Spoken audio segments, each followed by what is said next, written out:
আমরা যেহেতু কৃষ্ণতন্তরী, তাই বাড়িতে কীর্তন গানের আয়োজন করা হয়েছিল। ফুলের মালা থেকে শুরু করে আসন সাজানো ইতিমধ্যেই শুরু হয়ে গেছে। ইতিমধ্যেই সন্ধ্যা হয়ে গেছে। প্রসাদ হিসেবে থাকছে খিচুড়ি।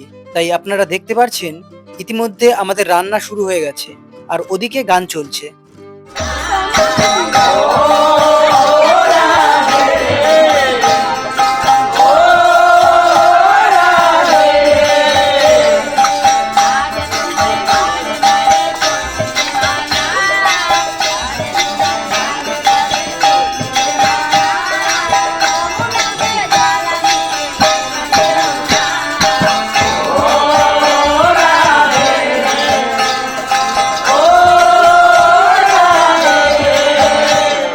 যাই হোক, আজকের মতো অনুষ্ঠানটি এখানেই শেষ হলো।